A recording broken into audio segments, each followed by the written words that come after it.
an SE, so it's pretty old too. But it's paid for. Good morning, everybody.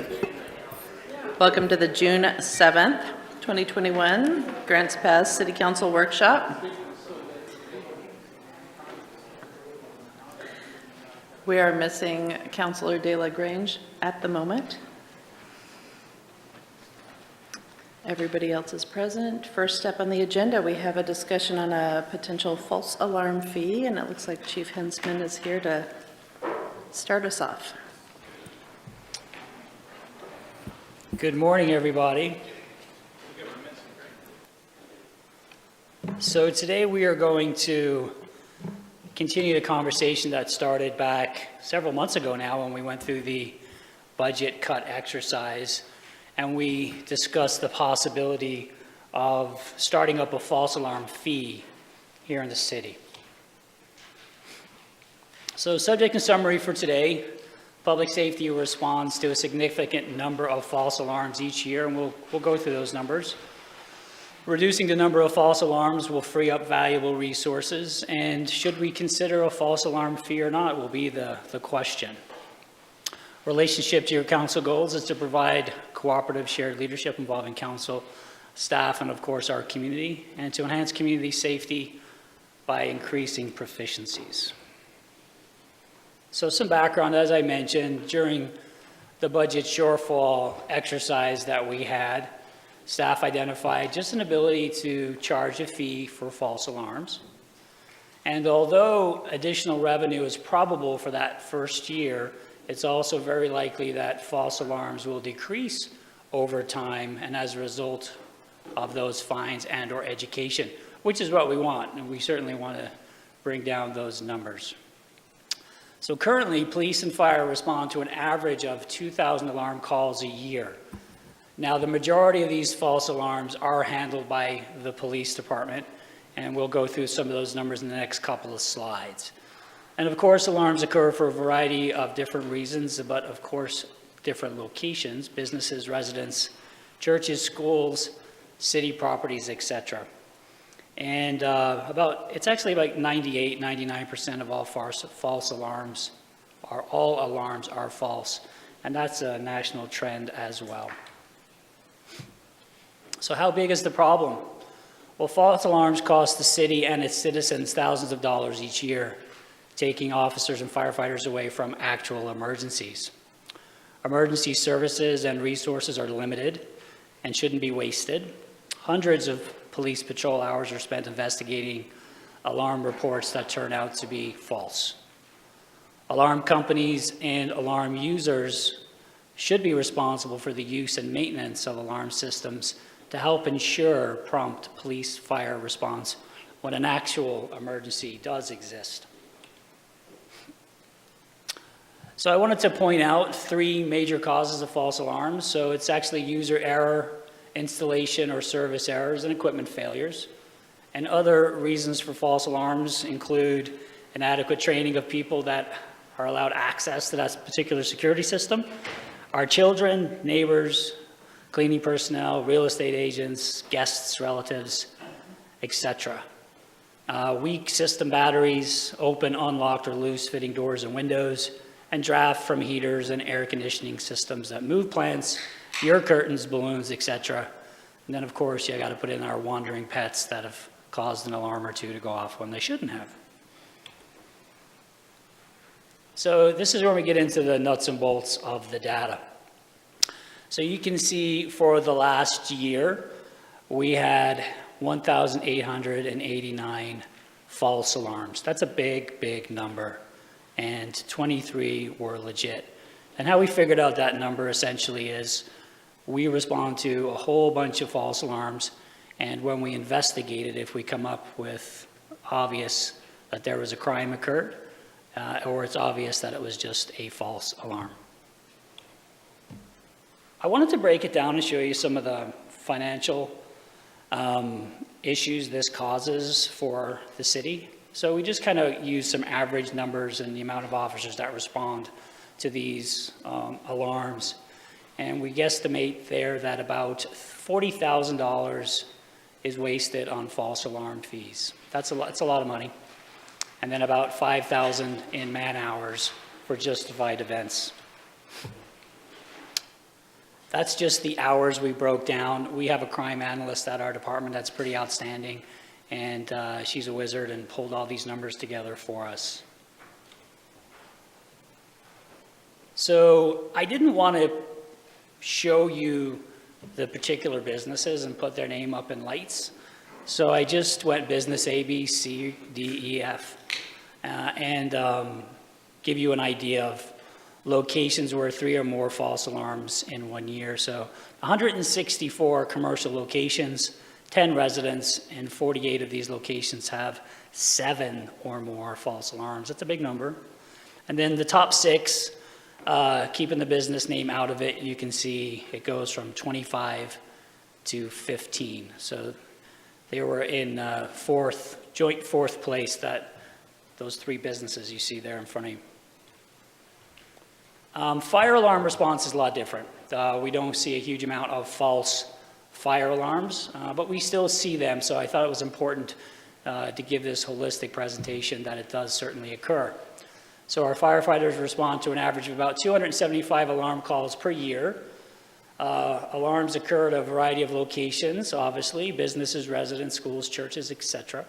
25% are false, 21% are canceled prior to arrival. As you can see in the pie chart behind me, it kind of breaks down canceled, false, and true.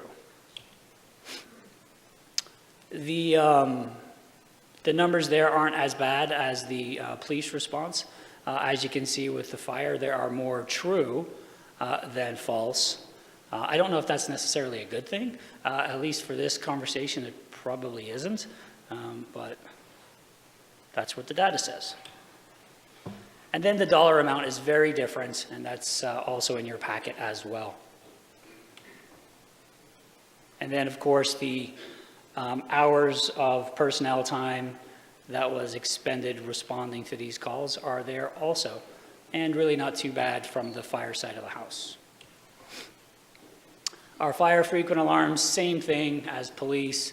21 are commercial locations, 3 residents, and they were 3 or more alarms in 1 year. Top 6, much different number, goes from 7 to 5. So it's important to kind of see what our neighbors are doing, and these numbers that I pulled are kind of all over the place. Most cities are somewhere in the $25 to $100 range. But as you can see here with the city of Medford, they do have a permit fee. They have a no charge on your first, and then the second is $53, third is $106, and that's their progression in charges. Of interest, I was doing some additional research before I came over here today, and some cities, when you start to hit your third and fourth, they start to charge the business for personnel costs as well, which could be quite steep. City of Ashland, first 6 false alarms in the calendar year, $15. Next 4, $30. And then all false alarms in excess of 10, $50 per alarm. And they also have a permit fee, and it depends on the type of alarm you have, but it could be $10 or $25 depending on the alarm type. I pulled Oregon cities as well. They actually have a pretty robust system where they outsource a vendor to help pay for the fees if somebody gets an alarm, but their alarms fees is right there also, $25, $50, $75, $100, and then it increases if you're registered versus not. And it seems like for those agencies that have a registration fee, I thought to myself, well, it must be difficult to get folks to register. And I think ultimately people are registering after they've received 2, 3, or 4 alarms, and it's kind of asked of them to register or else pay a higher fee. So our call to action today, council discretion, of course, and we could move forward with a false alarm fee, which includes an ordinance. We could move forward with a false alarm fee, a registration fee, and of course the ordinance, or we could come back with additional information. Because with my research, and I think as is obvious, we would like to educate our community so we could bring down the false alarms in our city. So I think this is a good opportunity to encourage people to pay closer attention to their alarm systems, so we can educate at the same time and bring that number down. But the recommendation today is to move forward with a false alarm fee and ordinance. And that's my presentation. I'm available for any questions you might have. Thank you, Chief. Nice presentation. Do we have any questions? Rick? Thank you, Chief. So for the city of Ashland, on those figures that you showed there for the fees, have they had a fee in effect for a long time? And do you have a pre-history and after history? And how many, do they have like 2,000 calls a year, do you know? I don't have that kind of data. I do recall from when I worked there. To be fair, I was surprised there was even one. The city of Ashland doesn't have as many businesses as our city does, I think. So there might be a difference in alarm fee. And I don't recall it being that much of an issue. Valerie? So I'm just going to assume you're saying in our town, obviously, it is an issue. So I'm just a little bit confused. So I just want clarification in terms of a registration fee Yes, ma'am. that they have to have. I don't exactly understand. Is that with an alarm company that they're working with, or what? You know, I just want clarification. So these are alarms that are coming through from alarm companies that are set up out there that, like, I mean, I remember at one point in time, you know, we had that. We got the phone call that we had a Mylar balloon floating around our house. So that is what you're talking about, those sorts of instances where an alarm company is calling you out to someplace because there's been an alarm that's gone off. Is that my understanding? Is that is the type of false alarm that you're seeing a lot of? Yeah, and it could be both. So the alarm types, so there's, and I don't know the definition of alarm types off the top of my head, but it's everything from maybe a more advanced Sonatrol where you can actually listen in and hear if there's an intruder in your home versus just a generic noisemaker. So there's a variety of different alarms. So could we have a registration fee for all alarms? Yeah, we could. I don't think I see that for a lot of cities, but I'm not so sure a registration fee necessarily is the right direction to go in. I think once folks recognize that, oh my goodness, I've had 10 false alarms in my business over a year that have all been false. You know, I don't like to punish people via their checkbook, but I just know I like to think if it were me, I wouldn't want to write multiple checks for $100, and I might try to change the behavior, and that's what we're looking to do. Joel? Great presentation, Warren. Thank you. I know that when we had our business, we had like 5 false alarms in a month, and we didn't know they were false. How do you, and the police responded, bless their hearts, every time. In fact, one time they showed up with canines, let the canine loose to track down the person that was never there. The ghost. And so how do we know it's a false alarm? Well, when the officers respond and they check your property, it's pretty evident if there's nothing going on that it was a false alarm. Okay. And if it's multiple alarms over that month period, like you said, Right. It doesn't take too much to figure out that there's probably an issue with the company. So there is some conversation, you know, who should take on the fee? Should it be the alarm company or should it be the alarm owner? But I think it's probably important for us to work with both the company, the owner, and the city, aka or the police department, so we can remedy and figure out why are we having these problems. And there is an appeal process built into a lot of ordinances, so the business owner and or homeowner might not have to pay that pretty large fee. From my perspective, I think the business owner is responsible, and they have a contract with the contractor. Correct. And so if for some reason the contractor doesn't perform, then that's between the business owner and the contractor. But the business owner, I think, has to take the responsibility like we did. And you know, it was kind of embarrassing. We just need to fix it. Yep. And with ours, it was a wiring issue. So. Yeah, and I think with some education and helping each other out, we might be able to slow down these false alarm issues that we're having around town, because there's quite a bit. Well, I'm in favor of it, so thank you. Rob, then Kurt. Chief, what is the rationale for the registration fee? I think the rationale for the registration fee might be twofold. I think it might be a revenue source, but it's also an opportunity to have people pay a lower price and also educate the homeowner or business owner on the effects of false alarms. So holistically, I would say that is the reason for the registration fee. The registration fee, I think, is secondary. I think the false alarm fee in and of itself is probably the best way to go.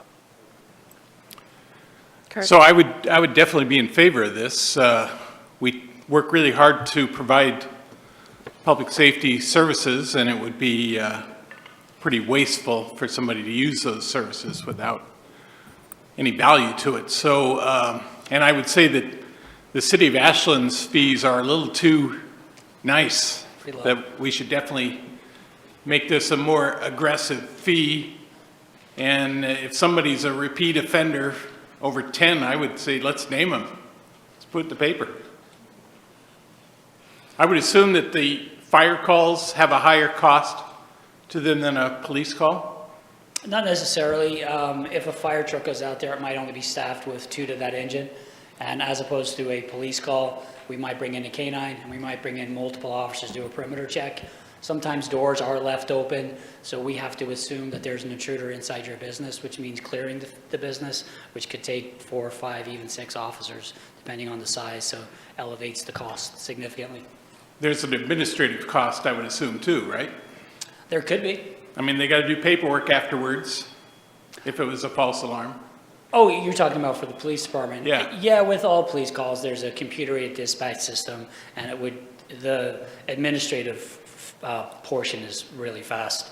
False alarm is all that they would say in there, but they wouldn't go into too much detail. Thanks. Any other questions? All right. Council, did you want to provide any thoughts on this, or you just want to think about it and bring it back another time? DJ? Sure, for the sake of appropriately using police resources, I could get behind this. However, I'd like to see something along the lines of if somebody gets a false alarm, in the case that you had a wiring issue or something like that, and then they get another false alarm fear before they had the opportunity to fix it, perhaps they could take in receipts, show proof of fixing, and get their fees waived.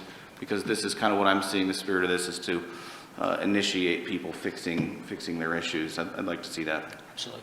Absolutely. Rob?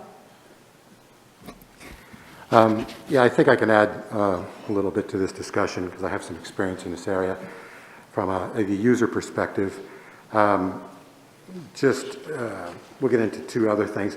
To give people an idea, and I have home alarm and also a store alarm, you know, when we have cause of, you know, reasons for false alarms, probably the first false alarm that I ever had, actually, it turned out to be a spider that crawled across a motion sensor. And after the alarm went off, and after the police left, I actually saw the spider right next to the, you know, literally right there. So it can be an insect. We had another situation where several years ago, there was work in the alley behind my store, and the sewer line was disrupted. It was supposed to be about a 2-week job. It was closer to a 10-week job. The sewer line was disrupted, so that basically changed the ecosystem of the rodents in the area, and it turned out that that was an issue. And the way that, so let me just say how I've handled this. When I get what appears to be a false alarm goes off and we don't see what the issue is, I call the alarm company, and because I have different zones and so forth, and they could tell me which sensor went off, and I have them come out and they check out that particular sensor. Usually I ask them to replace it. If there's any question, I just ask them to replace that sensor.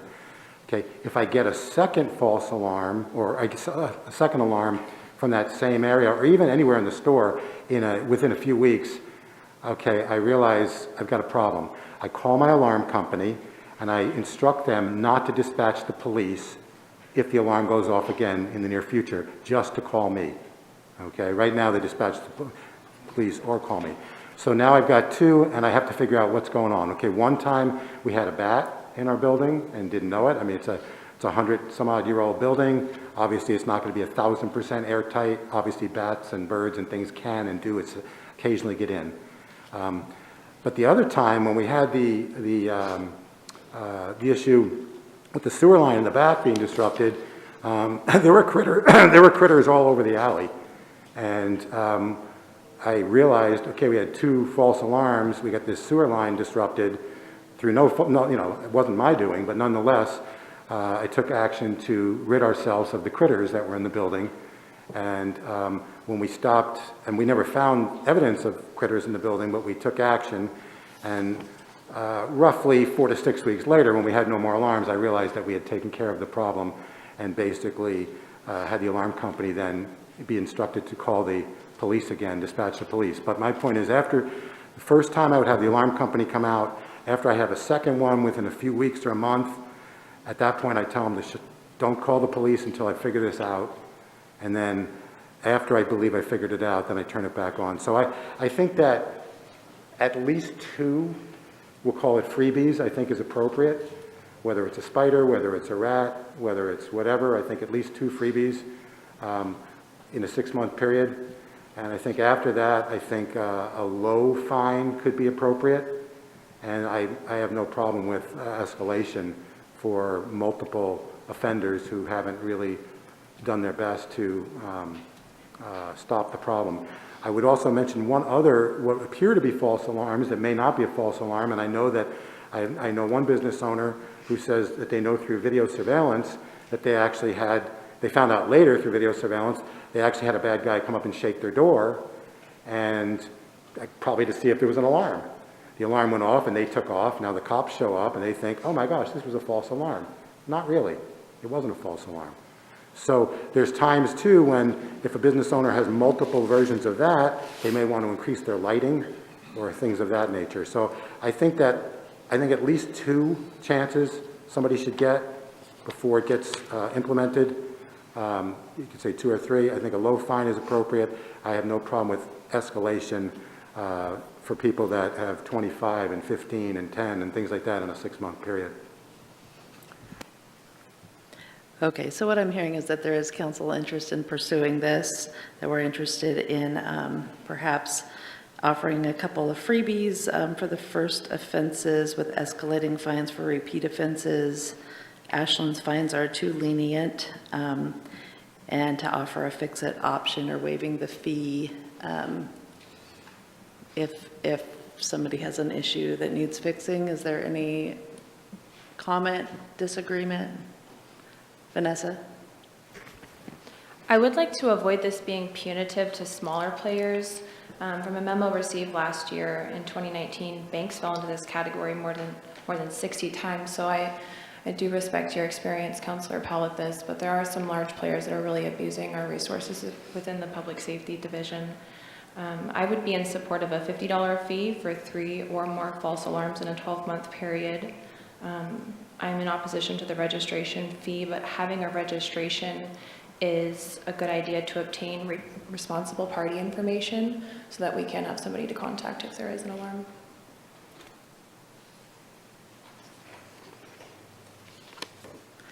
Rick? I like the fee schedule with Oregon City fees. I think it's more reasonable over the time. And I would also be in favor of both the ordinance and a registration fee of some sort. Thank you. Do we want to have a platform maybe of something along the lines of $50 for several offenses, and then when it kind of gets to a certain benchmark, have it start to ramp up quite a bit more? I mean, we do have some people who had 15 plus calls within a year. Brian? Yeah, I agree with that. I agree with what Vanessa said, 2 or 3, probably 2 freebies, and then 3 to 5 alarms is like a $50, and then after 5 it goes to 100, maybe like the 6 to 8 alarm range is maybe 100, and then after that, I think it should escalate again. If they're having more than 8 alarms, it should escalate again just to, keep the pressure on them to resolve the issue. Valerie? I guess the only question that I would have, and this relates to my husband and his facilities, because is he considered a commercial business if he has 60 senior people? And I mean, there's bound to be more false alarms, I would only imagine, if you had a 60 unit and you have people coming in for that. I mean, we were just called this weekend with what ended up being a false alarm. It would be under the fire part of it, but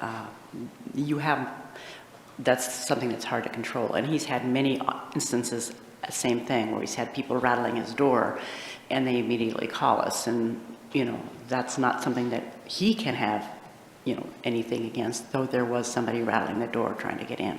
So that's the only thing I'm concerned about. I agree that if it's abused, you need to have, it taken care of. They need to look at their alarm system, but I think there's some things that you just don't have control of, kind of like Rob was saying, that, happen. I agree with the first two. I think people need to be responsible to looking at their alarm system and saying, but that's my perspective, is that when you have some things that you have no control over, are you going to be punitively, charged with fees when you have, 60 seniors that may be concerned about this or that? So that's my input. Yeah, and if I could comment, I think they're excellent comments, and I think that we are still a department of reasonableness. We haven't increased our staffing like a major city where they just don't have time to be that good police department that can take a call still. We do have our business owners that actually reach out maybe the day after and say, hey, we actually did have somebody rattling the door, so then we'll have an image of that individual, and then we'll go looking for that person to see if we can introduce him to a criminal trespass charge or something like that. So we do work with our community. I think it's very important, and I do think it's important to be reasonable in how we manage this if we go in that direction. I guess since you know what types of facilities you're getting lots of calls from, would there be any need to create a structure where, based on occupancy, either, we don't have a mall here in town, but a facility that had a number of businesses or a number of residents, like Valerie mentioned? Is that relevant to? No, I don't think it is.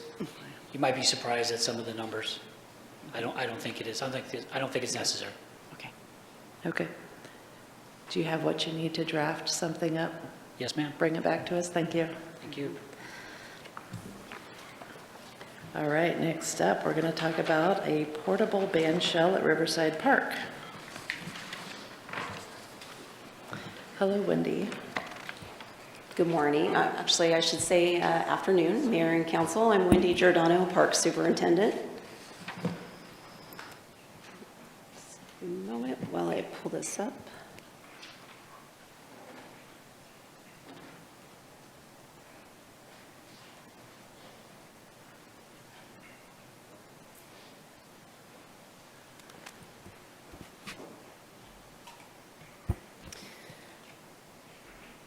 So today I'm here to discuss something that's been a conversation actually prior to my time as a superintendent, and Josie Malloy with the Chamber is here as well, and I spoke to her a little bit last week about the history of how this came about, and some of it came about prior to her term with the Chamber as well, but we're going to do the best we can in presenting some information to you in hopes that we can get some direction. So, as you know, Riverside Park is a very popular venue and hosts public events such as concerts in the park. There is no permanent stage or cover, and a temporary structure has to be erected every time there is a concert. So the Chamber has requested a permanent facility be developed. The relationship to council goals is to maintain, operate, and expand our infrastructure to meet community needs and ensuring that our park infrastructure needs are adequate to serve the community. So, like I said, there's been an interest in the past from council and the Chamber to create a permanent structure to host events such as concerts in the park. In FY21, funding was dedicated to Riverside Park improvements, including a stage. So in conversations with the Chamber, The clamshell type of structure was highlighted as the one that they thought would work the best. So I started to investigate some costs and actually met with the Roseburg Perk staff last week while they erected their clamshell stage. And this type of structure can be folded down during the off-season and then put back up during the summer. So I'll go through a few ideas and pictures. This is the Roseburg structure. Obviously pre-COVID, but as I was there with their staff, people were walking by excited that it was going up and hoping that some events were going to take place this year.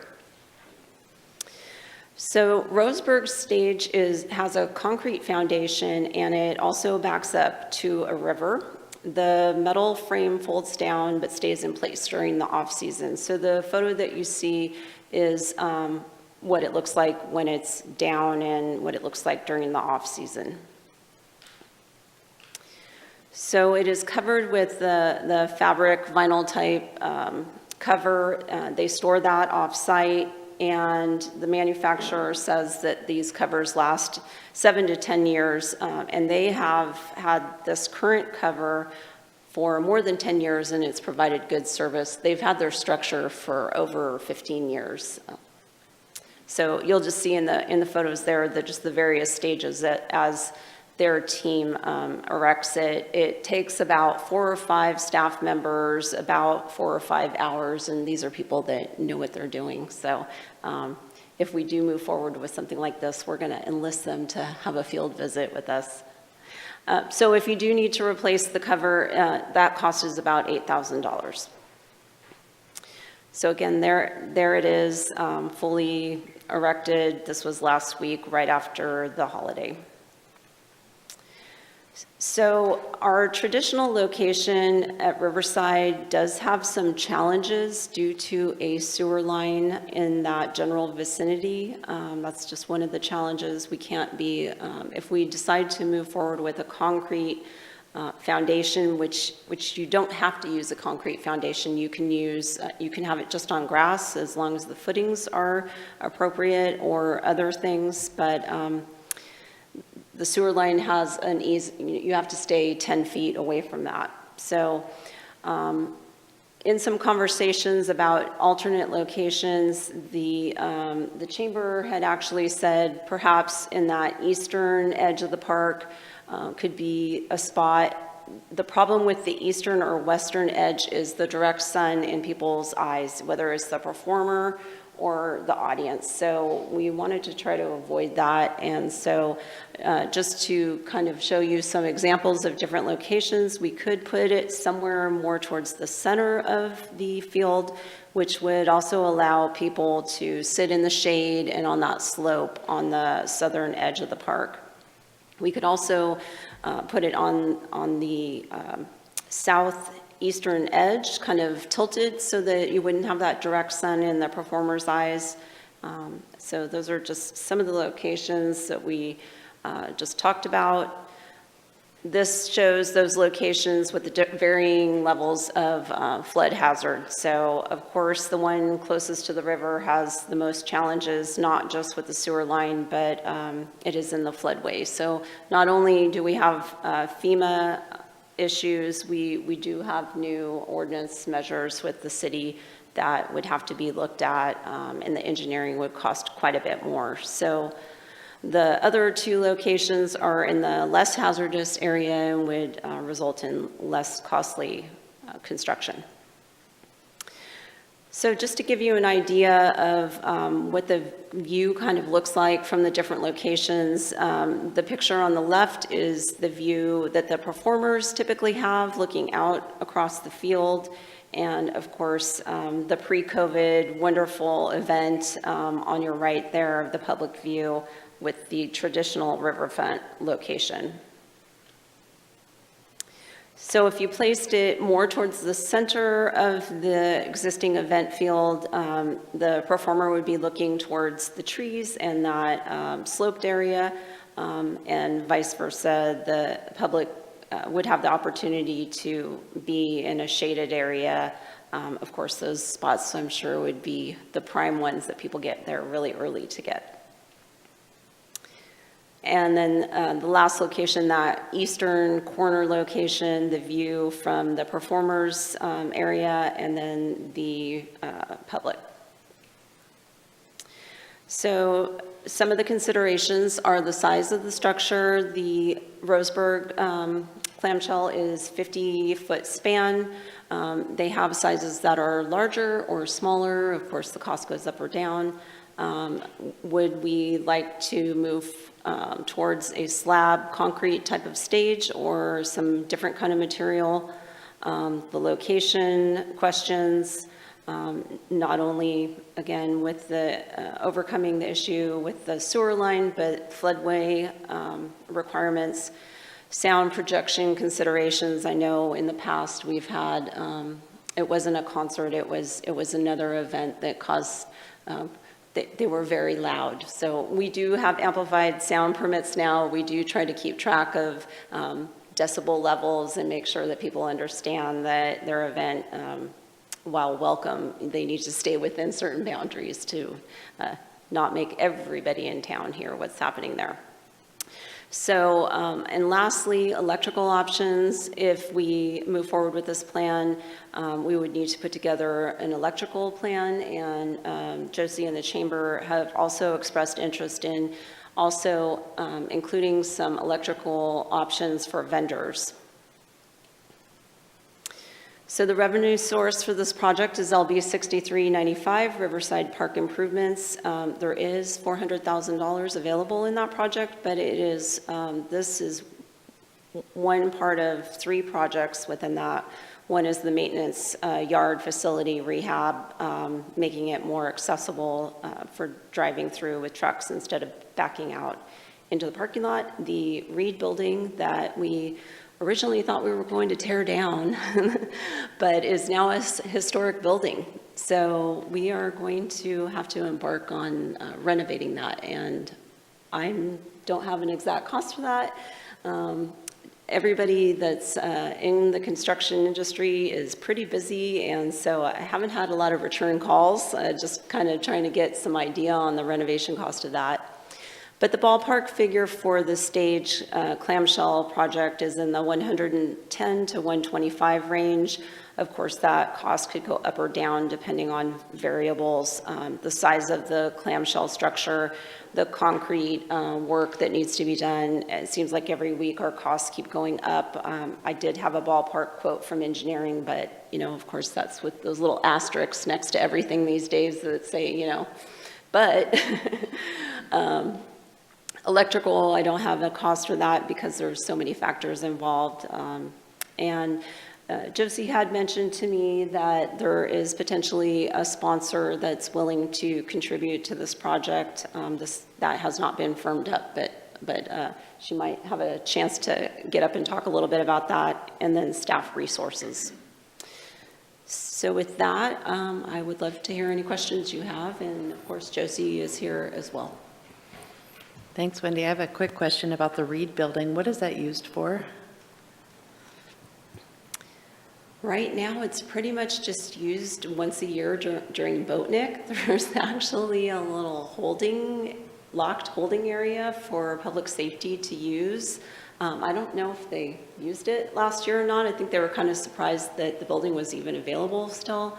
But right now, it's vacant. It has significant issues. It's pretty old and has not been cared for because we thought we were going to tear it down, but Okay, not necessarily a top priority to get it fixed then, it sounds like. it could potentially be. I have visions, and I've talked to public safety about a report writing office to have some more public safety presence in our park, even if they're just stopping there to write reports, is nice. And so it could end up being a shared space with public safety having their own dedicated room, and then staff potentially moving into that as their break room and office, and turn the bay that they're currently using as a break area back into a bay that equipment can be stored in. So, but that's another topic. But Okay. thank you. Questions about the band shell? I think, Joel? Great presentation, Wendy. Thank you for what you do. The other uses of the park with the location of the band shell, how would that interplay, so like with Boatnik or with other activities that you have in the area? Which location do you think would have the least amount of interference and still be functional? Well, certainly if we place it somewhere in the middle of the field, there, other events are going to need to work around it, but I would expect that it's kind of like, if you have it, they'll come, that they could take advantage of the structure in some way and use it for their event. Roseburg actually uses theirs also for movies in the park, so they put their screen up inside the clamshell. I don't have all the answers on how it would affect them, but obviously we're taking up space. And, you know, the Back to the 50s car show, they like being up in the trees mostly anyway. The shade is just becoming so important these days. But if council decides that you'd like staff to proceed with investigating this more, we would certainly reach out to other providers. Okay, thank you. DJ, then Kurt. Let's see, I have some questions for Josie, if you don't mind. This is something that you've asked for, et cetera, so your input on location, electrical possibilities for vendors, and maybe even perhaps expanded use if we pursue something like this, so go for it. Yeah, so we would prefer the east side because the center location, we actually get almost 2,500 people, especially for the Back to the 50s concert in the parks. So I don't know if that would be enough room. So for us, and of course we love the riverfront, but we know with the sewer system, that would be hard, but that would probably be the most ideal, or the east side. And also for the electrical part, it would definitely be important to have in the band shell for the bands. And any type of entertainment you brought in.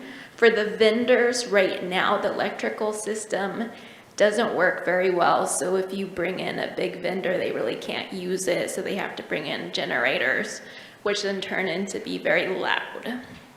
But we actually rent out our current stage that we use for concerts in the park about 7 times a year.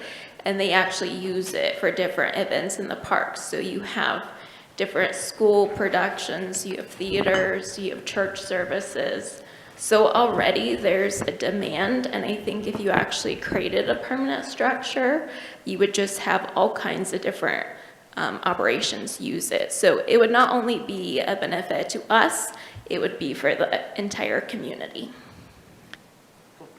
Does it get rented only at Riverside Park? No, they use it at different locations too, like even the Balloon Festival, they use it out at Fort Vanoy.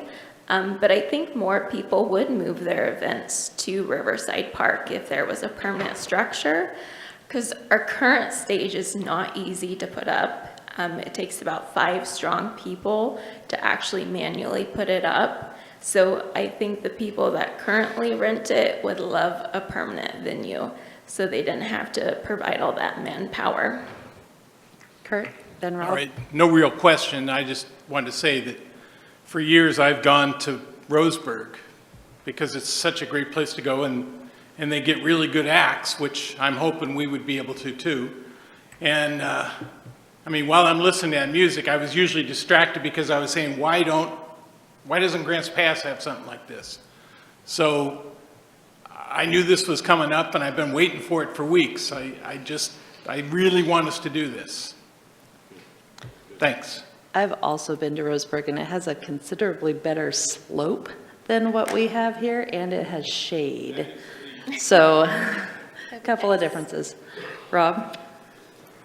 So 2 questions, Josie. So did I understand correctly when you said that there's different groups who rent out your current?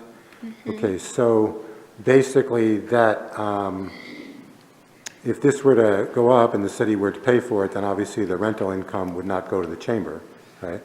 So the other question I have is, has that kind of request for, because you mentioned churches and schools and so forth, Is that, would that have been true in 2018, 19, and so forth, or is that just more true in the last COVID year?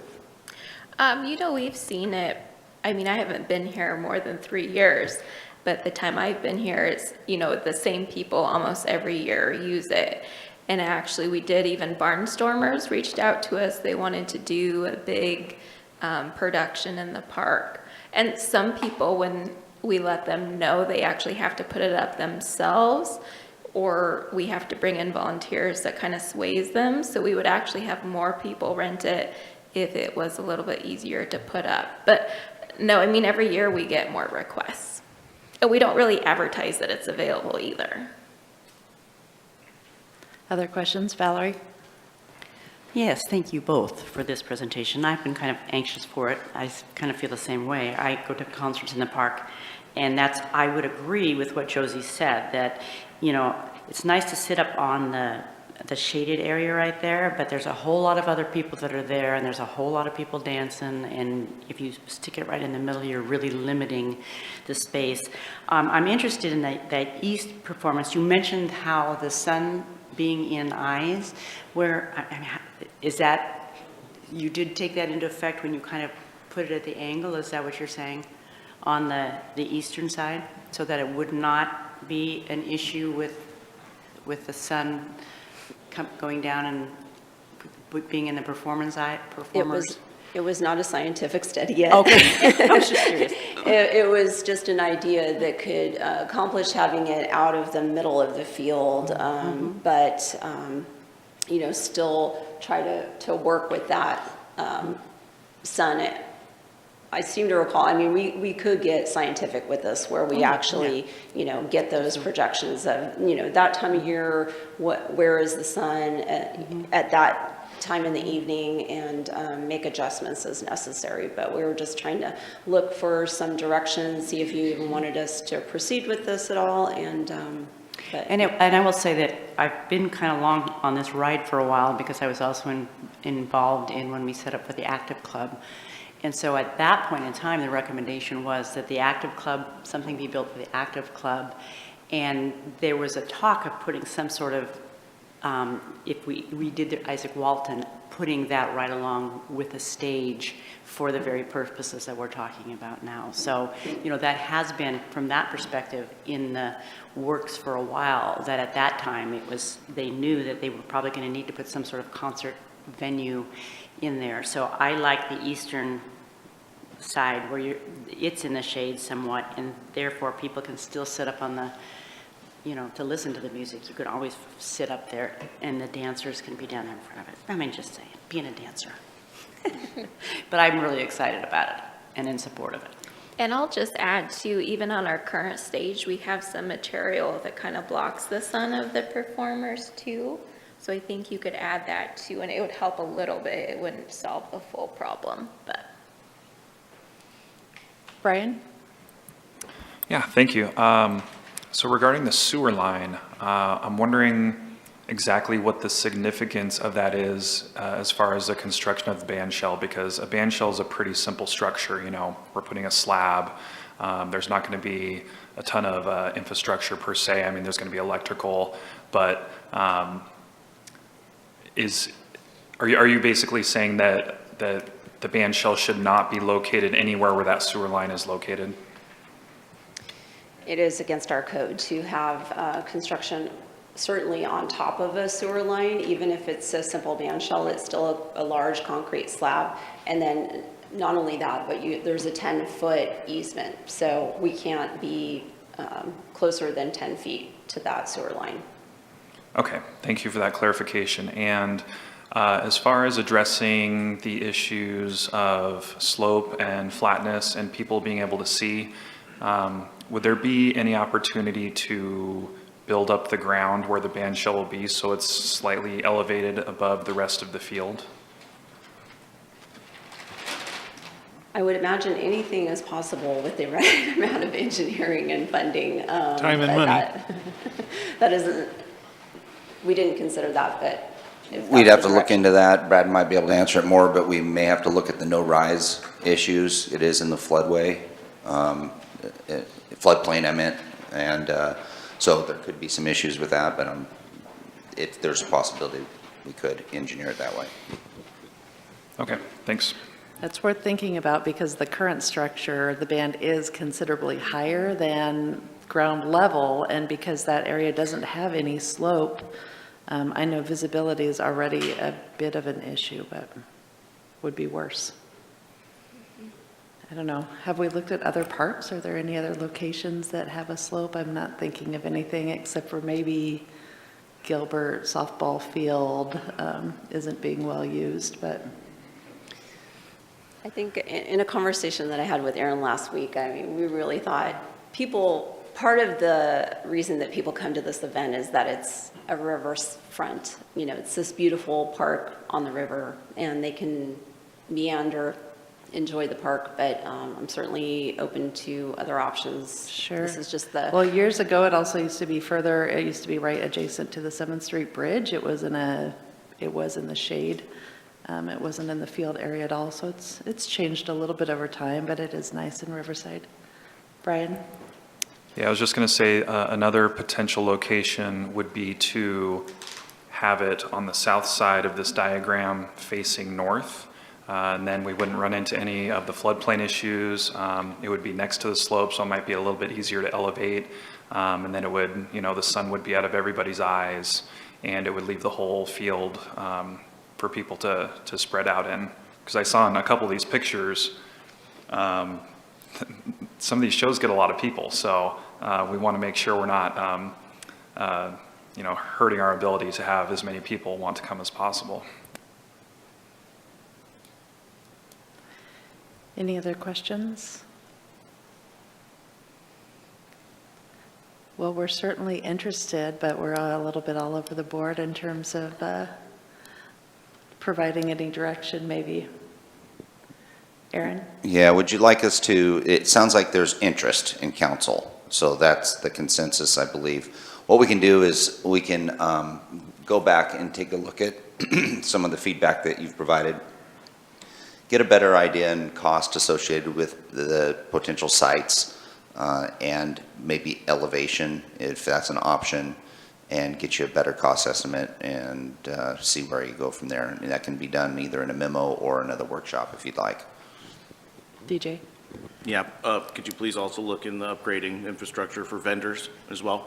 I'd like to know what that cost would be, because I think there's a benefit to that.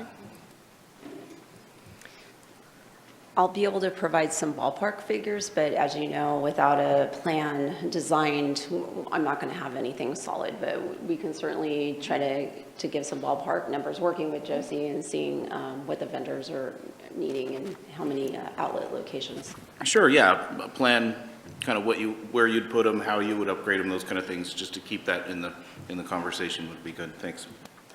Brian? Yeah, I just had one more question. At the Roseburg site, they leave the band shell up all summer, all season. Have they ever had any issues with vandalism or anything like that? Because I don't know the dynamic of that park. I have a better idea of the dynamic of Riverside Park, and so it's just a question as far as if we're leaving a vinyl band shell up, it could be vulnerable to something that we don't want. Good question or comment. Yes, I asked Roseburg what their experience had been with vandalism, because it's not unique to Grants Pass. Vandalism happens in every park. They have been really lucky. They have not had graffiti or other types of destructive vandalism to their band shell. The covers are repairable. They did have a tear in their cover that wasn't due to any vandalism that they repaired. They also had a flood event where, especially their band shell that's so close to the river, some logs or debris during the off season did hit their supports, and they had to replace a few of those. But it's almost like I don't want to talk about it as an idea, but they've been really lucky. I mean, we had worries about other new features in Riverside Park being vandalized, and we've been pretty lucky on those too so far. So you can't tell for sure. Thanks. Any other questions or comments? All right, sounds like you had a good idea for us, Aaron. Thanks for moving it forward. Next up, we have a discussion about the performance audit visioning and enhancement facility management. We also call that the PAVE. Thank you, Mayor, Council.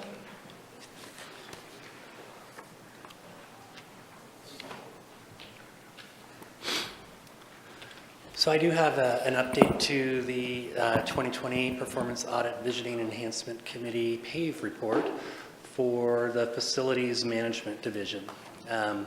This PAVE report made several recommendations to improve the division, and I just want to kind of go through those recommendations. The relationship to your council goals is providing cooperative shared leadership involving council, staff, and the community. So by way of background, during 2019-2020 fiscal year, the PAVE committee oversaw two major projects related to property and facilities management. The first was a review of city-owned properties that was done internally by staff and the PAVE committee. And then an operations plan for the facilities management division was worked on that was focusing on efficiency and effectiveness of the operation and provided recommendations for future operational actions. So the operations plan had the following tasks: reviewing the organizational structure, determining performance measures, benchmarking and best practices, staffing, internal survey, so that was querying all of the customers of property management, square footage and rental charges, equipment, and then asset management systems. So it was a fairly complete report. So shortly after the release of the PAVE report, the current facilities supervisor retired. And then in late summer, after evaluating the departmental needs for fit, the city manager realigned the department by moving it to the Public Works group. It was determined at that time to be a better fit. It was one of the recommendations in the previous evaluation of community development. Since that time, we have been working to hire a new facility supervisor. That took us much longer than we anticipated. It was a very hard position to fill. We now have Guy Canova on board. He's not here with us right now, but he has been on board now for several months. Tremendous find. He's going to really help us implement this. And then we also have been working to implement the most critical PAVE recommendations. So the completed plan was presented to council in July of 2020, and it highlighted several key areas in which the division could make changes. There were 11 primary recommendations. Those were classified as critical, necessary, and desirable. In this slide, and it might be a little bit small on your handouts, but it did kind of define the timeline, kind of a tentative timeline for which we should try to undertake some of these. And I'll go through where we're at with most of them. Some of them have not yet been started. Others we've moved forward and we're complete with. So recommendation number one was deemed critical. The city should define the mission of the facility management division and establish specific expectations, roles, and responsibilities. So we've held several meetings with Public Works and community development staff to look at the full range of duties that are being performed by facilities management. So one of the key things that has prevented facilities from maintaining all of the Public Works, all of the city's facilities in the way that they should, is their duties are split. They do a tremendous, and I mean a tremendous amount of work downtown in addition to open space. They're out mowing open fields and vacant properties, and that really is not where we need our facilities folks to be focusing. Scheduled actions, or we're going to continue to meet to discuss where facilities should be placed and how we provide those very critical downtown services, which we'll touch on here a little bit later. We know that those services need to be provided. The city as a whole needs to come together and determine how those services need to be provided, and then shift facilities out of that discussion, hopefully, to a different group. It used to be most of those were provided, the downtown services were provided by the Downtown Association. That's where the Flower Basket program kind of all started. And then over time, all of that evolved to moving to the city providing those services. And then that naturally fell to the facilities management group, which then took their valuable time away from maintaining these facilities to keeping downtown beautiful, which it is. And we want to maintain that. Recommendation number 2, also critical. The city should add 2 FTEs to provide necessary preventive maintenance services to its current properties. In addition, it should add 2 FTEs, full-time equivalents, to provide necessary preventive maintenance services to the public safety properties if the facilities management group takes on the public safety properties. Right now, public safety is taking care of their own facilities, and we are not positioned staffing-wise to take those facilities on, to be quite honest. And then pursue different service delivery strategies for the downtown and undeveloped properties. So we've taken our first step on that. You approved a contract for our rough mowing of properties. We're still ironing out some of the rough kinks with the contractor, but that's going very well. Our staff now are able to focus on the facilities and then monitoring a contract for the rough mowing. And then, as I said, we continue to meet with Brad and Susan to talk about the downtown services. And at some point in the near future, we hope to get in front of you with some proposals of how those services can be delivered effectively. We are also working with our flower vendor to discuss the potential of contracting out care of those flower baskets to the person that provides our flowers baskets. Right now, we only have a tentative cost, and he doesn't have the facilities, meaning the trucks and all of that other stuff. He's working on getting a truck together.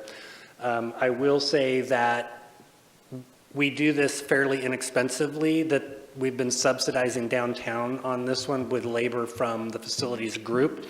So we want to make sure when we do transfer this, that we transfer it with enough funds so that the vendor can adequately take care of it. To keep those flowers beautiful all year round, they must be watered once a day minimum. Sometimes when it gets really, really hot for an extended period, we're doing a second watering in the late evening to make sure that they don't die. It takes a lot of work to keep those flower baskets going. So scheduled, we're going to, again, continue to evaluate the cost to operate the various facilities, including the City Hall, City Yard, and the Parks facilities. And when I say Parks facilities, that's just the main offices at the Reinhardt. And then also continue to evaluate for future preventative maintenance. With the addition of the new facilities supervisor, we're looking at what those FTEs are. We think 2 full-time FTEs just for facilities is too many, but we do need more than what we have right now, for sure. We also need to look at bringing on the public safety stations at some point.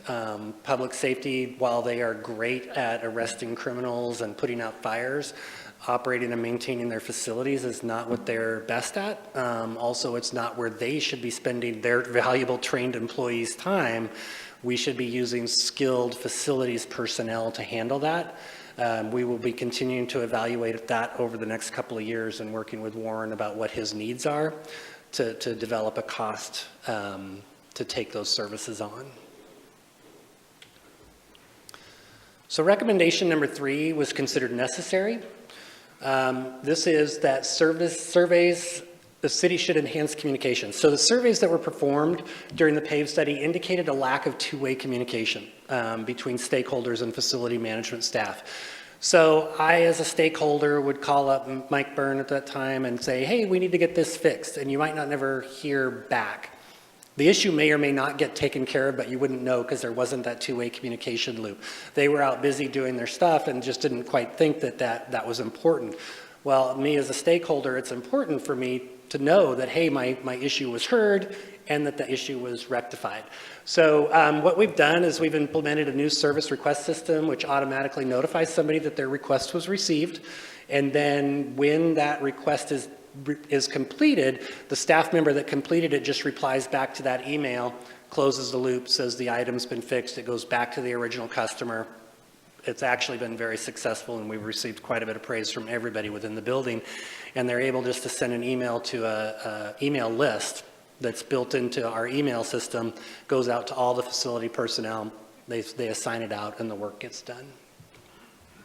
We actually think that one's complete. And there's always room to continue to improve, but that one we believe is complete. Item number 4 also is considered necessary, and that's developing a capital improvement plan that incorporates necessary facility-related investments. There is no formal capital improvement plan for the facilities and no mechanism to ensure that funds are adequately set aside for those replacements.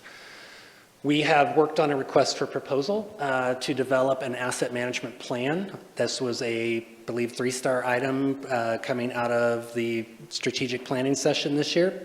We are ready to get that out on the street. We're just working with a vendor to refine some of the language. We want to make sure that the RFP that we put out, the request for proposals, is complete and scalable. And so what that means is we want to get everything that we want or that we need when we don't know exactly what we need. And we need to make sure that the plan will fit our budget. And that may mean that the budget that comes back is way over anything that we have allocated, but we'll be able to chop it into phases very easily so that we can bring that first phase to you and get it funded, get it built and move on to the next phase in future years. So that request for proposals should be going out, we believe, towards the end of this month. As I said, the RFP is nearly written. That is going to identify quite a bit of work that needs to be done, as well as get all of our assets into an asset register, which will be a great benefit. Recommendation number 5, also as necessary, the city should develop formal preventive maintenance plans for each building. So preventive maintenance is the key to asset life. We know this at our plants, treatment plants. That's all we do at the treatment plants is maintenance. We're going to extend that same thing to all of our other facilities. So Guy has done a tremendous job. He's developing basic PM schedules and is shifting our focus from being more reactive to proactive. So he is getting people out to do those equipment checks ahead of when they fail, not just in addition to when they fail, but that way we're putting our hands on pieces of equipment and looking at things like roofs and other areas ahead of time. After creation of the asset management plan, however, we will be able to develop much more complete preventive maintenance schedules once we have identified all of the equipment that needs to be maintained. That also is part of the problem. Number 6, this city should develop a service level agreement. So a service level agreements are a contract between facilities management staff and its customers or its stakeholders. And where that's important is, as an example, City Yard. So the City Yard is very different than City Hall. The customers out at the City Yard have different needs. They have different facilities and therefore a different level of effort from facility staff for maintaining those. But it was never really clearly defined what services property management was providing, what services they weren't providing, what level of capital improvement was in their basic or in their monthly fees, and which level was not. We have now done that. We've created service level agreements for all of our divisions and distributed those prior to this budget year so that it was very clear what level of service we were providing to each of our customers, including Aaron and his admin team, Brad and community development, and we have them for each operating group. Within there, they can customize the level of service that they want, and we can customize the rate that we charge them to cover that. So we also consider this one done, even though they will continue to be refined. Recommendation number 7, also necessary, the city should develop a facility condition assessment program. So this will also be included into the RFP that we're going out. Not only will it identify all of the capital improvements, but it will give us the initial condition assessment, which we can then do about a 3 to 5 year update on that plan internally and keep that condition assessment updated. Number 8, necessary. Also, the city should invest in developing additional competency of facility maintenance staff. PAVE found that the staff lacked necessary training and skill sets to effectively manage and maintain the city's infrastructure. We are working with Human Resources to actually rewrite the job description for our lead staff. We want to make sure that we're focusing on the right skills. I agree with this 100%, and we see it in all of our skilled positions in the treatment plants and in our distribution and collections and stormwater. Training is the cornerstone of making sure that the service is provided correctly, and so we will take that up with our facilities group as well. Number 9, this is desirable. The city should develop an asset management program for all of its buildings. I found it interesting that this one was more desirable because I consider asset management really integral to all of those other preventive maintenance, condition assessment, and other pieces. So we are tackling this one as a component of all of that. It'll all come together at one time. It just makes much better sense. And then also with this one also is completely integrated in the computerized maintenance management system. As you recall, we implemented that in our public works divisions a few years ago. We are going to be incorporating that with our facilities group once we have a complete asset list along with the equipment. And then number 11, the last one is the city should develop specific performance standards for the facilities management division.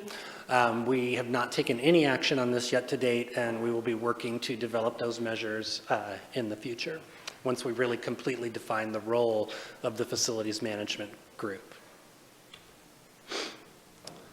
So the cost implication. So we talked about this briefly, but I did want to reiterate the facilities condition assessment is likely going to cost in excess of $500,000. That will be to do a detailed assessment of all of the city's facilities, and that includes parks and public safety, as we talked about at strategic planning. It does exclude water and wastewater treatment plants, as they're their own kind of special animal and are handled differently. Project LB 6413 Municipal Building Capital Asset Plan was created to accomplish this goal and will likely take more than one fiscal year to complete. It has revenue sources from lands and buildings, water, wastewater, stormwater, and transportation capital funds. Note that it is getting money from water, sewer, and stormwater because of the city yard, and that's where all of those public works utilities are housed, so that's why they're sharing with the cost of that. The LB money is actually coming from another project. It's transferring out and into there, and that's because the largest share of the facilities are general fund facilities. There is no call to action. This is information sharing only, letting you know that we are making quite a bit of progress on this particular PAVE report, and we'll continue to make progress. And with that, I am free for any questions. Thank you, Jason. Any questions? Rick? Thank you, Jason. So when you come up with the list, are you initially starting your own list, or you'll be giving that to the new person on board to do that? That is an awesome question. A little bit of both. We are combining lists right now. We're starting with our insurance list. So we insure a lot of stuff.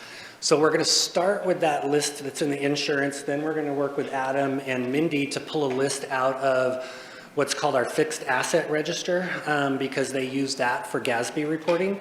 So we'll take the combination of those, and then we got to get boots on the ground, and you have to go out and look and start checking boxes and go, oh wait, that's not on the list, that's not on the list. So there's multiple ways in which we'll be combining that list.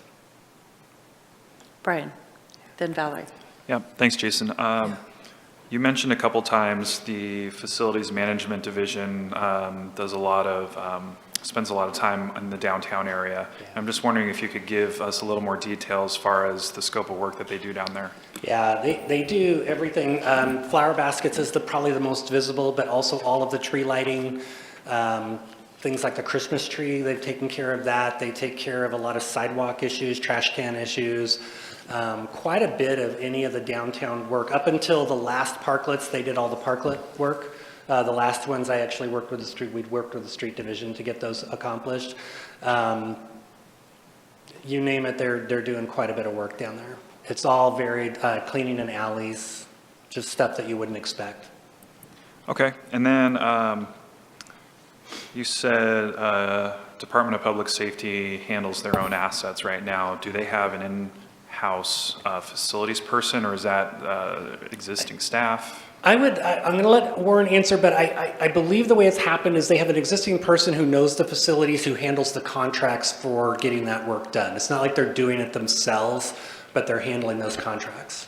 Yeah, exactly. We don't have a person. We could really use a person, so we can keep them out on the street or doing other administrative work. Okay, so you have essentially a point of contact right now, and then that point of contact contract services are used for the facilities? Yeah, correct. It could be one of the battalion chiefs or a captain. Okay, thank you. Valerie, then Joel? That kind of answered my question. My question was, is there a budgeted amount in public safety right now for the maintenance of their buildings?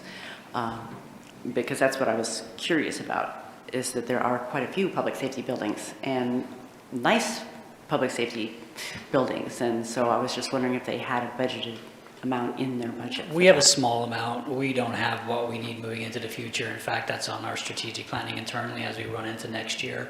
Much like we did an LB account for equipment like radios and as CBAs, we need to look forward with the new public safety building so we can have plenty of money available. So in 10 or 15 years from now, the new chief is not making fun of me for not preparing for 15 years out. Yeah, I think that's when we got this report back, I think that was the biggest thing, realization to me, is that there was nothing set in, there was nothing preset that we were just kind of winging a lot. And so it is necessary that we do that. And I was also going to ask, do we do power washing downtown? That was back to that question. Short answer, no, but have we? Yes. We try to, generally the sidewalks are the responsibilities of the property owners. But there have been times where we've gone down, we've done graffiti removal, we've done gum removal from sidewalks, we've done quite a bit of cleaning. Okay, all right, thank you. Joel? Jason, good presentation. So then the asset management plan, is there going to be a tie then to the budget and how to avoid having a lump in the snake? Yeah. To where you go along without any expenses, then everything's due 10 years from now? So what we have now is that, where when we finally have to replace a building, we don't really have the funds set aside for that. So the goal is to really evaluate our current rate structure, make sure that we're charging enough to recapitalize on those buildings and start putting a portion of that money away. That's one of the things that Guy, Kira, and I have been working on, is to really look at the money that we're collecting, making sure that it's adequate to cover the operations, and then determining what percentage above that we then need to be charging to put into the bank account, and how that bank account will be structured, because that is going to be, as you well know, what we ran into on the public safety building, then you're struggling to try and come up with those funds, and we don't want to do that. And so we need to do that for all of the facilities. That sounds good. So with the parks and the facilities maintenance on the parks, I assume that the same type of approach would be used, so that we have some kind of annual budget item that avoids the deferred maintenance and the deferred facility replacement. So that'll depend on how deep we go into the parks facilities. I'm assuming what we will be looking at from a facilities group is going to be the office structures, the maintenance buildings, possibly the grandstands and things like that. We would not be going down to like a playground equipment level, I wouldn't think. So, but that's up to you to determine. We actually have it down that granular in the RFP. But that's one of those pieces where I'm telling you that it's built into components, and we'll likely have to start cutting components out to fit our budget. And I'm guessing at that level of granularity, it will get cut. Sure. The last thing I'd like, I understand that. Yeah. The last thing that I would like to applaud you on and recognize you for is the continued use of contracting resources where appropriate. And I'd encourage you to do the same as we move forward. And it's a great tool that can extend the effectiveness of your staff. And you are a good example of that. So thank you. Thank you. Any other questions? Brian? Yeah, so I have a fear that we're going to get this asset management plan back, and it's going to look really bad. And there's going to be a lot of things that we're not ready to pay for. And I want to know why we don't have this already. Why in 2021, why are we so far behind on something that seems so fundamental? That's a great question. I can say that it is very easy to forget about what's happening with your buildings, to be quite honest, because they're here and they're functional, and it's really easy to do that. That's what the PAVE report did, is it identified a pretty good area where we need to improve, and that's what we're going to do is improve it. And I've kind of mentioned this in relationship to the general fund gap. In the past, when the public safety levy was more than enough or covered more of the services, that allowed the general fund to have more discretionary dollars. So whenever a $2 million, a lump in the snake comes up, you've got the money and can handle it.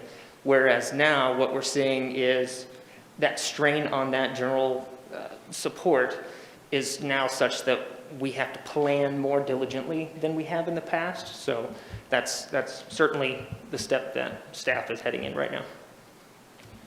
And if I could add one more point to that, we had this exact same conversation when the discussion to rebuild the water treatment plant was brought up, and at that time, Mayor Fowler said the same, almost verbatim. Why did we not have this set away? Well, we focused for years on keeping everything ultra affordable, that it didn't allow us the luxury of being able to set those monies aside and planning for that.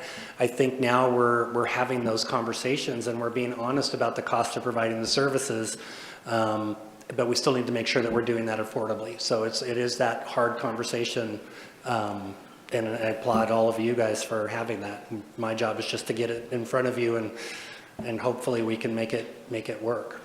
So it's a great, fair question. Rob? Yeah, I appreciate the explanation or the answers to Brian's question, but I have to wonder that, and as you just brought up, Jason, was it 2012 or 2014, once the discussion started about the water treatment plant and we realized we were 76 years behind or something like that, it would seem to me that a light bulb on somebody's behalf or in somebody's mind should have gone on in this building and said, geez, we're 76 years behind over here. Where are we behind on these buildings? It's not a stretch. It should have happened no later than 2014. So we actually had, and at the time, the finance director, Jay Meredith, brought forward through strategic planning and discussion, and even at a workshop, to have a zero debt for the city as an organization, and council had a small conversation about that and recognized that at this point in time, it was really unrealistic for us to raise rates in water and sewer to where we wouldn't have to take on debt in the future. And the same thing from a general fund perspective, to raise rates for certain things to fully account for some of this also, which would then have a direct effect on, say, public safety and the cost of the levy and what levy amount you would actually need to ask for, which would ultimately be increased. This next levy period that we've got 3 years will be a good time for us to sort this facility management out and really determine what the cost of that public safety building is going to be from a future maintenance perspective and what we need to put away. That's going to be a consideration that is going to affect the amount of the levy or a permanent funding solution for public safety in the future, because that's an added cost that we're going to have to recognize. Joel? Well, I'd just like to add too, Brian, I think it's, the council provides direction, and a lot of times it's politically expedient not to cover those costs from those people that are in these chairs. And I think that we're doing a fairly good job of it. It's not a popular thing, but the buck stops here. Yeah, and I don't necessarily think that it is the lack of staff involvement. I think the staff brings things up to us, but it's like President Truman said, we gotta handle our responsibility in a responsible manner. Rick? Brian, as you know, I've been here for 10 years, so I'm guilty, but I think the one thing is prioritizing things, that this fortunately is the orphan, and it's realistic that we need to be doing something, but again, it all costs money, and we had other priorities at the time, and a lot of those priorities included funding for public safety. So that's where where it all ends up. Thank you. Doesn't do us much good to dwell on what wasn't done in the past, but just move forward and do the best we can from here on out. Any other questions for Jason? All right. Thank you for the presentation, the update, Jason. And are we back to you for downtown restrooms? All right, we have a quick update on downtown restrooms. Very quick update. I just want to verify the options for the Portland Loo and discuss a very material cost escalation that has occurred, and then confirm a purchasing timeline is what we would like to cover here really quick. And again, the relationship to the council goals is maintain, operate, and expand our infrastructure. So the original sales quote is on the screen behind me and in your presentation, and it was for a total of $320,420 for the 3 units. The revised sales quote, however, is $375,139. So a material and labor shortage have increased the cost of these things fairly dramatically in the last few months. There is very much a skilled labor shortage across the country, COVID interruptions in manufacturing and materials supply, as well as foreign metal trade disruptions, or so they're telling us. It has escalated the cost of each unit by $18,240, or roughly $54,719 for the 3 units. That does include our 5% discount and the transport. So that's with our discount, that $18,240. So each restroom will include the following features: the baby changing table, trash can, and sharps container, and then the recessed hand wash with cold air hand dryer, tempered water, and soap dispenser. And they only put those on the outside. They do not put those on the insides of the units, according to the manufacturer. Door usage counter that logs usage, and total for all of the optional features, which was on that price I showed you, was $9,195. I did want to touch on solar. The manufacturer actually didn't recommend the solar option or the hybrid use due to the increased capital cost and low performance for the included features. So it really wasn't a good option, and you're replacing batteries frequently or on like a 3 to 5 year cycle. He also didn't recommend that the cold weather upgrade was needed. Our climate is just not that cold. If we think we're going to have that extended of a freeze, it's easy for us to leave some water running or to shut off the unit. So cost implications. So the cost implications for purchasing the 3 Portland Loos is now $375,139 and will be billed to Project LB 6314. This does represent an increase of $18,240 over what we had originally discussed, $54,719 to the 3 units. And future costs do include, future costs will include, sorry about that, roughly about $5,000 per year per loo for cleaning. That includes 1 cleaning per day, 6 days a week. I just had to include this quote from our janitor vendor. They're estimating 15 minutes a day for routine full cleaning, about $15 per cleaning. More frequent cleaning, including sanitizing and other economies of scale, would drop the cost of the service.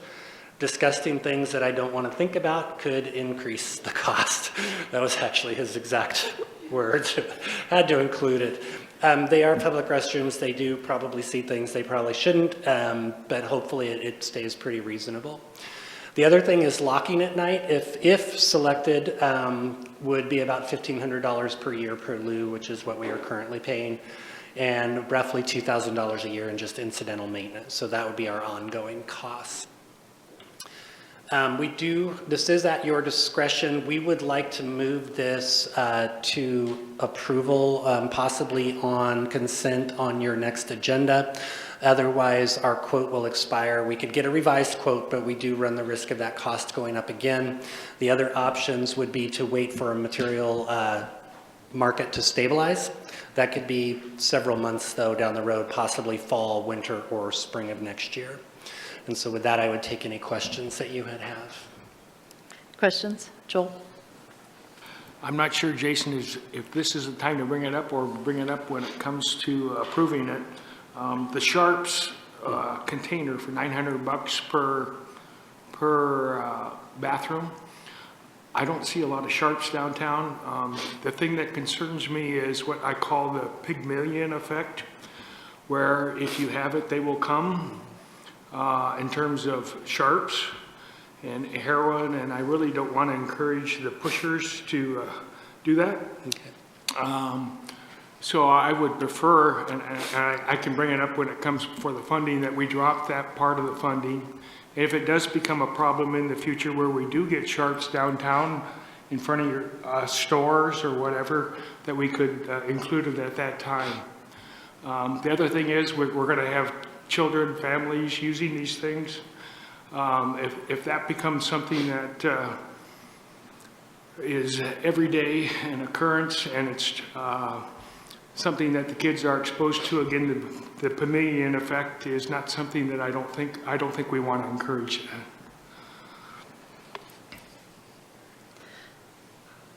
Kurt? Jason, what was the validity date on the first quote? It was also, I want to say it might have been 90 days. Now they're only going 30 days. Yeah. So the current quote, when does it expire? June.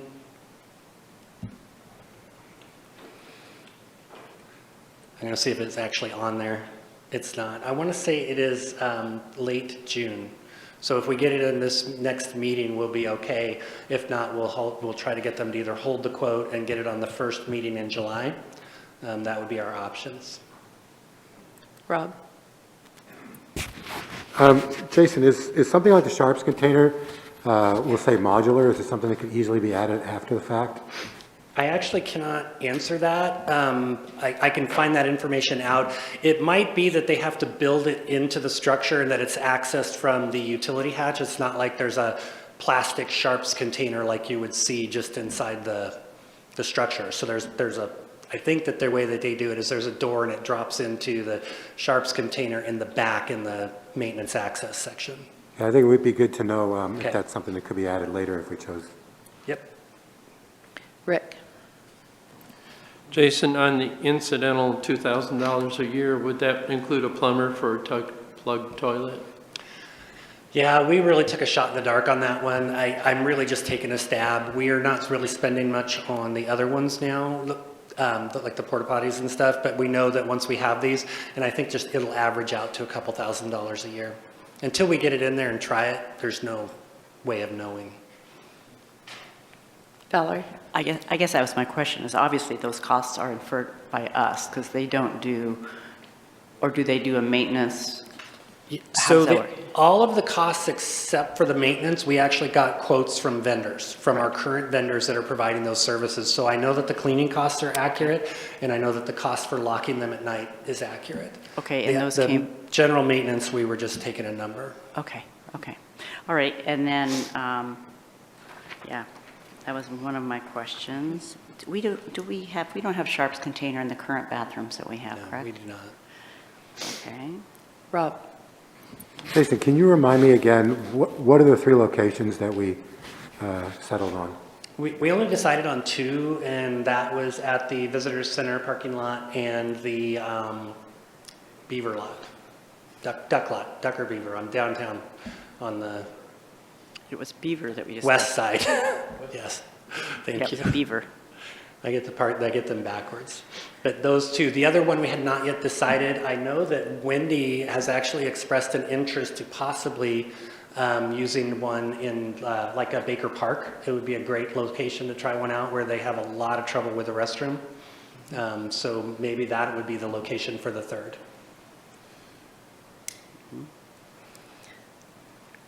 Any other comment, questions? Brian? Yeah, if it's comment time, I have a comment. This is a pretty significant cost increase. Spending $375,000 for 3 bathrooms sounds like a lot of money to me. And that's not including installation, so there's additional cost.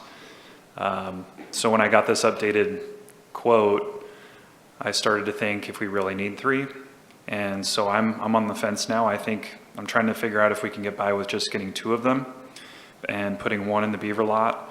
And then that second one, I've talked with a couple of you about this, but maybe not putting it at the visitor center.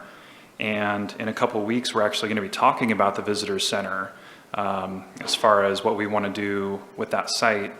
And I think there's an opportunity potentially to reconfigure the bathrooms at the Welcome Center to make them more functional and to alleviate a lot of the problems that we've had with the bathrooms as they're currently configured. I don't know if any of you have been in the Welcome Center and seen how much space they take up, but they essentially take up the entire back third of the building. The bathrooms there are quite expansive. There's a men's and women's, they have 3 stalls. They're huge. And so if we're going to be looking at potentially doing renovations at that site anyway, it might be worth looking at seeing if we can reconfigure those bathrooms, potentially making them more of a stall style, smaller with exterior doors, maybe. These are just things that I've been thinking about over the past couple days when I got these new numbers. So, and if we were able to do something like that, it would open up an opportunity for us to have that second bathroom not need to be in that location. And a location that jumped out at me was having it on the corner of the Owl Lot right there on 5th and H. That's another location that sees tons of foot traffic. There's lots of restaurants and bars and shops. So it would kind of round out that downtown area. So I just wanted to throw all that out there. Kurt? I'm going to disagree with Brian. I've been in the visitor center bathroom a number of times, and one other person makes that crowded. It's hardly expansive. Other discussion, Valerie? Well, I can't see the cost of building anything going down at this point in time. With all the time that I've been on council, this has been an ongoing, discussion of we need more public restrooms. I may see the need for not doing sharps. I don't know, that's something to be discussed, but I really, really feel that this town for too long has not had facilities for the restrooms, and so I just really feel we need to move forward with it. Have you talked with is the county still planning with the cost to do the bus, for doing the 2 of them? Okay, so I would propose that, as much as I don't like to think that, I'm disappointed in the cost increased, I think this has been needed for a long time and we need to move forward. Further discussion? Vanessa? To respond to Councilor De La Grange, I think it's an idea worth exploring. It's just not something I feel comfortable taking a position on right now without those numbers. With construction and labor costs going up, I see them possibly panning out to be the same, if not one more than the other. I can't say which way it might go. But I would like to say that I believe sharp containers we should move forward with that decision, and in fact, they should be placed in all public restrooms. We do have a responsibility to keep the public safe from those needles, and especially the folks who have to take that trash away, people who are diabetic. We're experiencing an opioid epidemic at this time. I think it's really important we keep that in this plan. DJ? Yeah, I agree. All the options that were proposed, including the sharps container, and buy 3 units, get them installed. All right, let's go ahead and put this on our next agenda, but maybe not on consent. Next up, agenda review.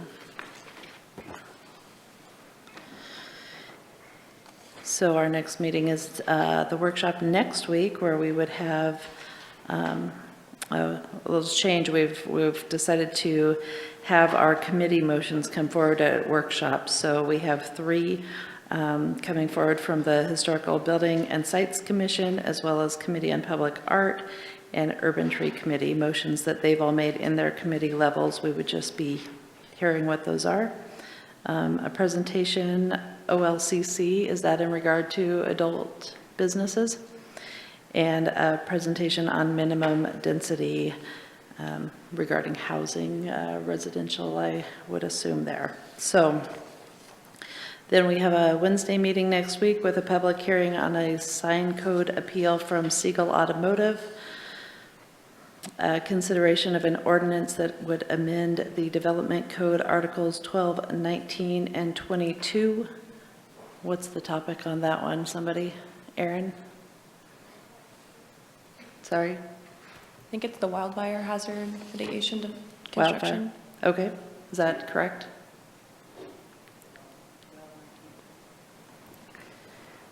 I can't confirm that at the moment. All right. Public hearing to consider a resolution on state shared revenues, a resolution for urban renewal agency budget, and consideration of an ordinance for the adult business text amendment. Then we have council action items to consider an ordinance amending mobile food truck. That's the second reading regarding dropping the fencing requirement. Consideration of a resolution allowing the hall to use 4 parking spaces for dining. Consideration of a resolution on levying taxes. What is that, Adam? There's somewhere between 6 and 8 resolutions that need to be adopted every year just to get our budget in place.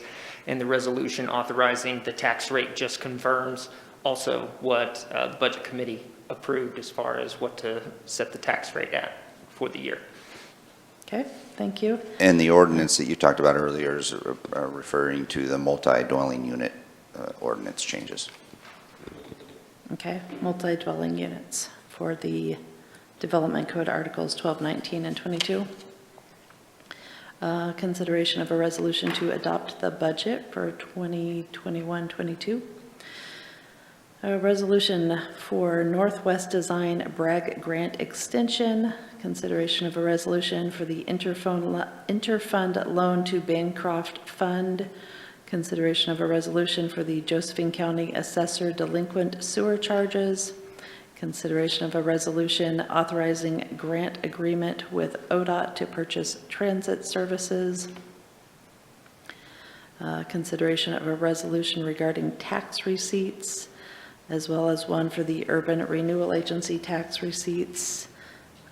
Consideration of a resolution for the SAFE SAIF membership. Consideration of a resolution for North Valley General Services District contract. Adoption of a motion readopting the investment policy. Consideration of a motion acknowledging April financial report. And appointing one member to the Bikeways Walkways Committee, as well as appointing a member to the Parks Committee. Any questions on any of that?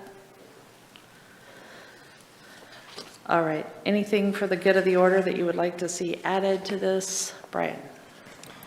Yeah, thank you. I've been working with a couple counselors on an idea to potentially optimize and reconfigure G Street between 6th and 4th Streets. And the preliminary work that we have done indicates that it would be feasible and beneficial to take a good look at that project. And essentially, just in a nutshell, what that would be is taking G Street between 6th Street and 4th Street and putting angled parking on the south side of the street and putting one lane of traffic heading towards 4th Street. And the two big benefits of doing this would be it would give us the ability to extend the sidewalk on the south side several feet from what it is now, so we could essentially have a permanent parklet for that entire 2-block stretch of road.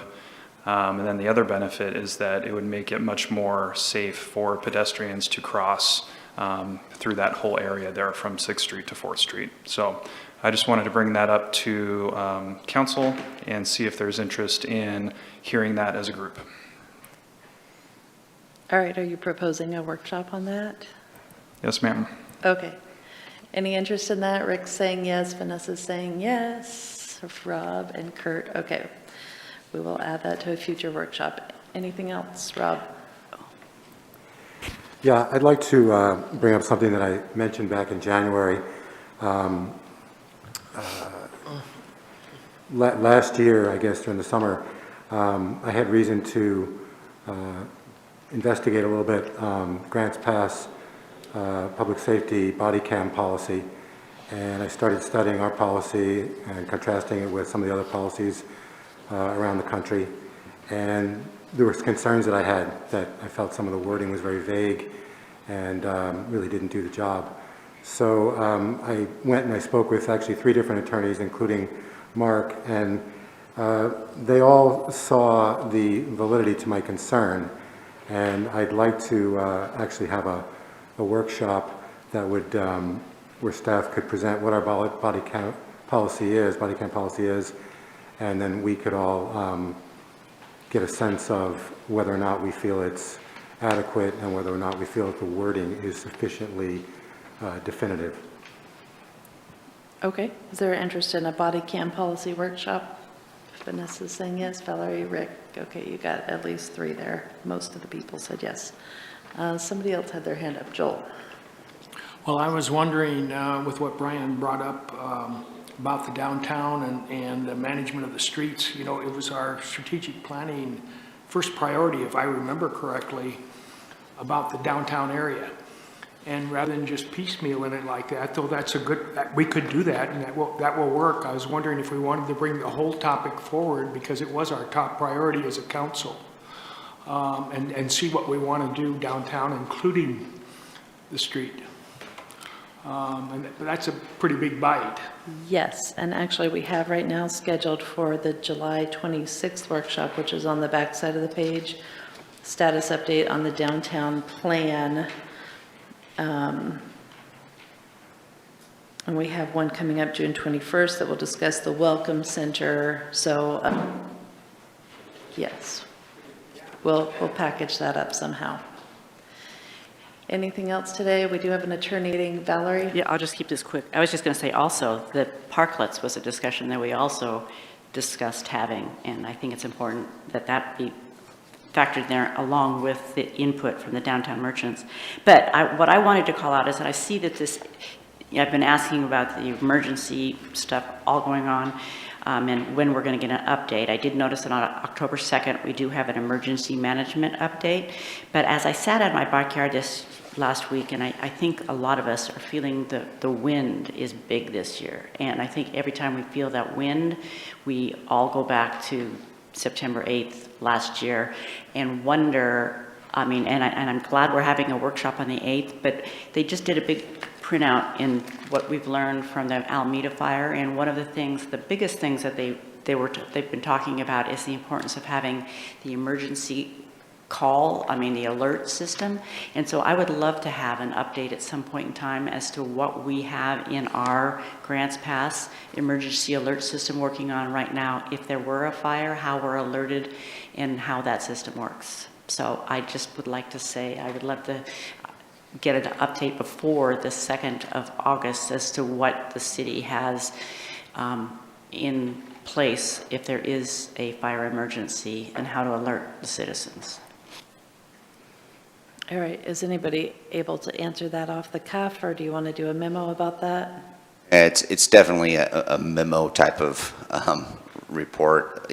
We can either do it, we could try to do a memo with that, or we can work with emergency management and see if we can bring forward the workshop discussion item sooner than August 2nd, if you'd like.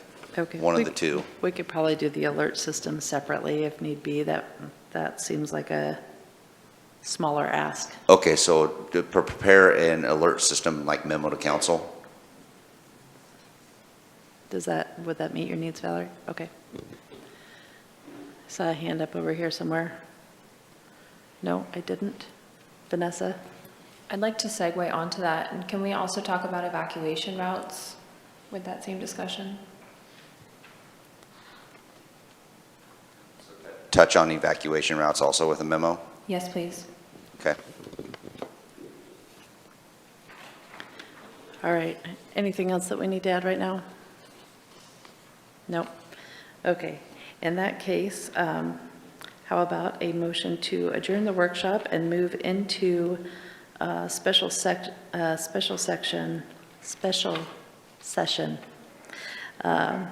so that we can meet with an attorney regarding current or likely litigation. DJ? I move to close the workshop and convene executive session. Second from Rick. All in favor? Any Aye. opposed? All right. In that case, we'll adjourn the workshop. And we're not planning to come back.